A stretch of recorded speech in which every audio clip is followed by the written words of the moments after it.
I went to Brazil for 6 months to do an internship, not really sure where God was taking me, but wanting to say yes. And so I did that, had lots of new experiences, learned a lot, but I came back and kind of was at that moment again of where to go. And so from there, I knew I had to get educated. I knew I was called to be in ministry full time.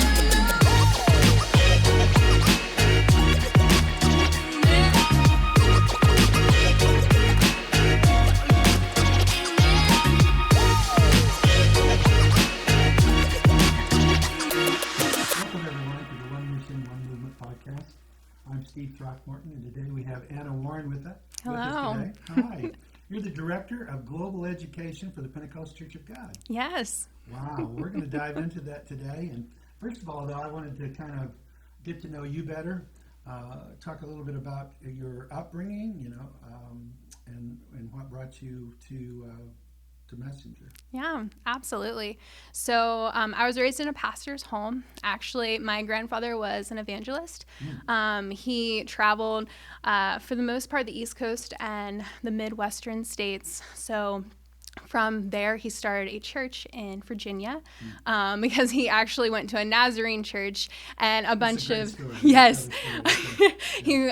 they went to the Nazarene church. They had this Holy Spirit filled revival, and whenever they left, they ended up getting a call from the church people, and they said, "Hey, you need to come start a church or train someone to start a church here because we have nowhere to go. We're all speaking in tongues, and we can't do that in our home church."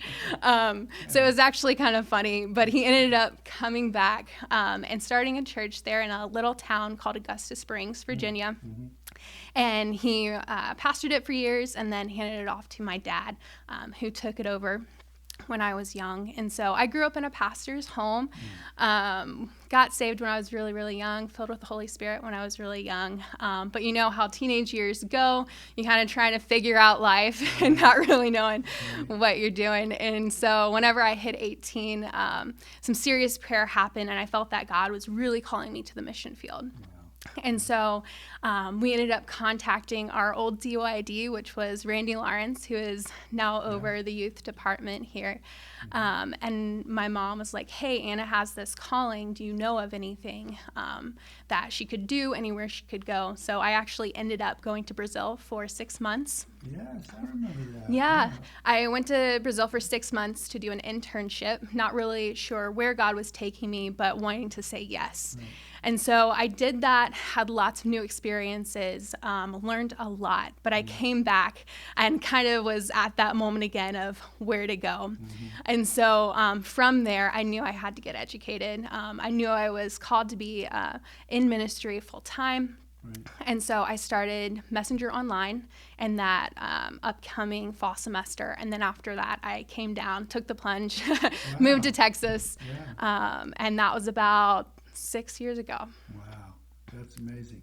So in Messenger, so your emphasis at Messenger, study emphasis was what? It was intercultural ministries. Wow, okay. Well, that makes sense with that. And so how is it that you came to be involved in as the director of global education? Well, that is actually another really fun story that God was just right in the middle of. I went to school for 4 years, and at the very end, my thesis was actually on global education. I had a huge passion for missions, but also for education. And so Brother Kincaid was actually in there. He was one of the teachers in that course, and he saw my passion. And so a couple months after I graduated, I get a call from Brother Kincaid saying, "Hey, we have this position called Global Education Missionary. I think I want to sit down with you. I want to see if this is a fit." Because we feel like it is. And so we got to sit down and see what the previous global education missionaries did. And it was a perfect fit. It was missions theological education for all of our churches outside of the States, but the Kincaids were also super passionate about missional education within the States. And so from there, because I lived in Texas, I ended up just coming to work here as that missionary. And as the missions department was being restructured, we noticed that global education was going to be one of those departments. Wow. Yeah. And so since I was already running that sphere of resources and programs, that is how I got to become the director. Wow, so that was a question I had, because we talked about that. But you were global education missionary, but it was through the restructuring, which has been quite a process, but very exciting, the directions with that. So they created a department for that, that's outstanding. So global education, let's talk a little bit about what you inherited in coming into it. I know some work had been done. So let's talk a little bit about that and kind of where that project may be. Yeah, so the one big project that I took from those that had worked in this department before is called Veritas. It is supposed to be a 4-year, more like collegiate level learning Bible school that is for our missionaries or for our pastors in other countries to be able to take and set up a Bible school in their church. Our heart is not to take over any other Bible schools that any missionaries might have already set up. We have so many missionaries that have that heart for education and have many schools already running. But really what it was is for the churches that did not have anything, that did not have the resources or the ability to send their leaders, those that needed that education to continue. That is what Veritas is for. Yeah, that's excellent. So and I know that, like you said, in many settings, it seems like that they're developing things on site. So and that's been a tremendous development in missions. Yes. I think, because that's to me it kind of measures advancement in missions. First, getting more indigenous people involved in the leadership process, and then taking those next steps, necessary for training for ministry. And so that's outstanding. But you're involved now too in a couple of different newer kind of projects. So let's talk about that. I see the light come on here. For sure. Yeah, I'm excited about it. Yeah. I am very much so. There's a couple of new projects that we've gotten to add and are actually continuing to add. So we're super excited about that. The first one is called Christian Life and Christian Service. Now, this is for our churches outside of the States as well. But instead of being a 4-year program, in-depth study, theological study, this is new believer classes. So there's 2 of them. It's Christian Life and Christian Service.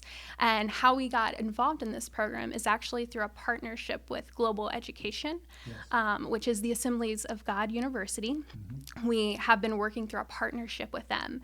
And to be able, this is actually their curriculum that they're allowing us to use to put on our platform, brand PCG, and to share with our churches worldwide. This upcoming year, we're going to be setting that up in Vietnamese, English, and Spanish. Wow, So exciting. Let's talk a little bit about what that entails, what practically that looks like in terms of the study. Yes, so the Christian Life is basically a setup. It looks very, very similar to a new believers class that you would go to here in a lot of our churches in the States. It's what does it look like to be a believer? What does that entail? And then the Christian Service takes it a step farther to look at what does it look to do service for Christ? What is the church? What are pastors? Why are they important? Things like that. Right. And in that, of course, the AG, the curriculum, but what are some of the things that you are doing with that, maybe to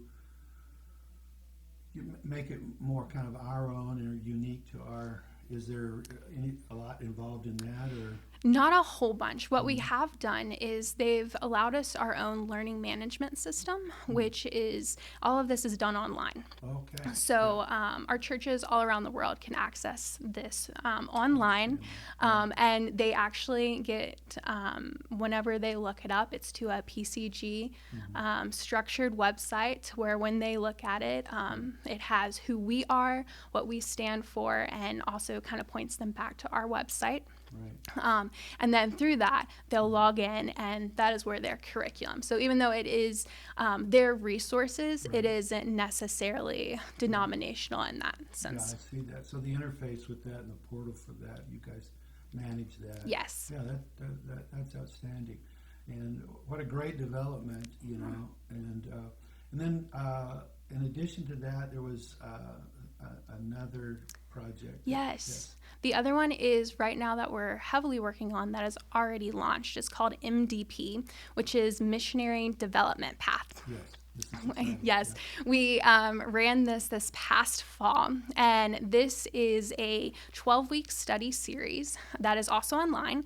You go through it online, and this is for people who are interested in missions. Perhaps you feel a call to missions or are just super interested in missions but don't know where to go from there. Right. This program is designed to take those people through a 12-week course of what missions is, a little bit of basic Bible theology, and then at the end of that 12 weeks, we take them on a trip that is specifically designed for missions work. So not necessarily focusing on building things, it's more or less focusing on the ministry side. Right. And seeing what it looks like to be a missionary and to be on the field. Right. So we got the opportunity to do that this past fall. Okay, We took talk our about that. we took our team. It was a team of 5 to Guatemala, and it was very exciting. We got to work with Les and Charlene Melton.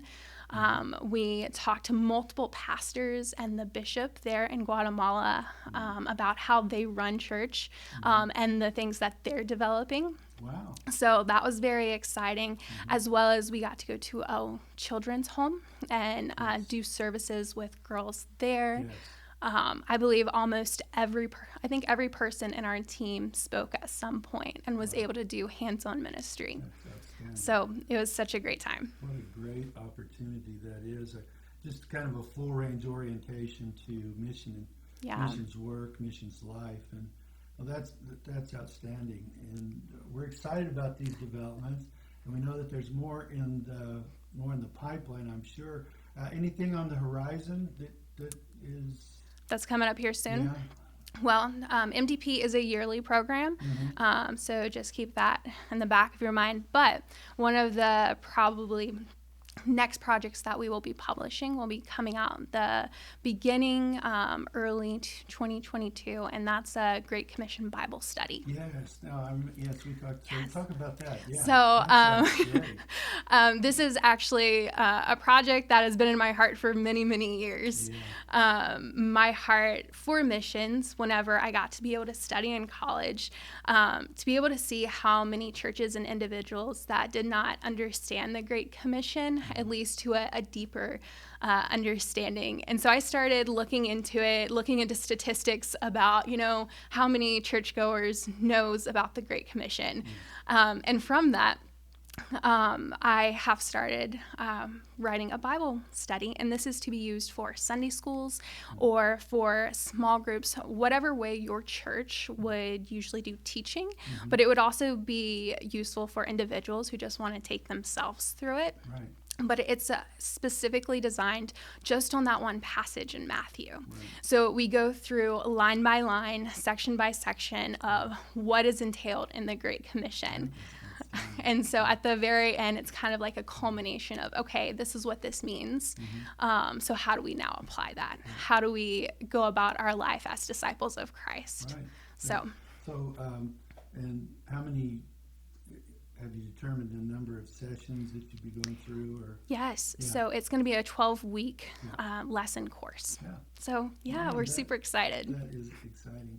Well, we are so excited for our young leadership in the Pentecostal Church of God, and with tremendous capability, the anointing, passion. And I think that's really what you bring is the passion, and that's so important with that work. And I get your personal involvement in it is with the writing, I think. Yes. Talk a little bit about that. With the position that I took on with Global Education Missionary, the people that had it before me was actually a couple. Most of the missionary positions are. And so when I came on, it was just myself. However, my husband actually joined me this past fall. And so because of that, the position is kind of a dual position, which has been a lot of fun. But yeah. But in that, we've kind of looked at what that position entails to be able to separate it just not only for production value, but also to our giftings specifically. And so in that, my husband runs the programs. He is in charge of going through, taking people through it, and making sure the programs are running smoothly, and to where I have taken up the writing of the individual programs or curriculums, because that is more of my passion. Right. So you write and kind of develop on that side, then he's on kind of the implementation. Correct. Yeah, and the day-to-day operations of that. Great team. You know, that's fantastic. And well, we're so excited about this, and we know the sky's the limit with this. There's this department's going to really develop, I think, and it's so good now that, and I think for our denomination, it's always good to partner with people. You know, we don't have to reinvent the wheel. For sure. But I'm really excited because I think out of a lot of what's happening, then a lot of unique content's going to come. You know, I think that. As this develops, and that's really what we want. You know, the voices within our movement, very vital voices, passionate voices, very informed voices. You know, and that's what's excited about this. And so I don't know anybody who can't get excited about that. If you can't, then have somebody near you check your pulse, because this is really good. Well, we appreciate you being here today, Anna. Absolutely. I know you're busy, and so it's been fun, and so. I've not smiled this much in a long time. So it's just good to have your joy and your passion with this. And so we encourage you, if people are interested in this or more information, what's a good way that they could contact you? Yeah, absolutely. So the best way would be to go, actually my email would be globaleducation@pcg.org would be the best way. Okay. And you would get right access if you have any information about that. We're also posting on the Global Missions site any and all of our new resources that we do specifically for the States. We make sure and try to get out on there. So excellent. Yeah. Well, and be praying for this department and its continued development, and this is crucial work for our missions movement as a whole, and so very excited. I've been really looking forward to this, and we talked before, and I'm doing these interviews and I'm learning so much. You know, it's just maybe a little much to say it's blowing my mind, but it's pretty close, because I'm like, wow, that's amazing to see that. So, well, thank you again. We appreciate you being with us, and everyone that joined us today. Thank you for being with us. We'll talk to you soon. Thank you for listening to the One Mission, One Movement podcast. This podcast is sponsored by the Pentecostal Church of God, which is a body of believers in nearly 70 nations around the world. So we certainly invite you to join the movement by visiting our website at pcg.org. But more importantly, we want to inspire you to pursue God's presence, contend for mission, and grow the church. So if you liked today's episode and you're excited about more to come, be sure to like, share, and click the subscribe button for more updates. Thanks for joining us today, and we'll see you next time.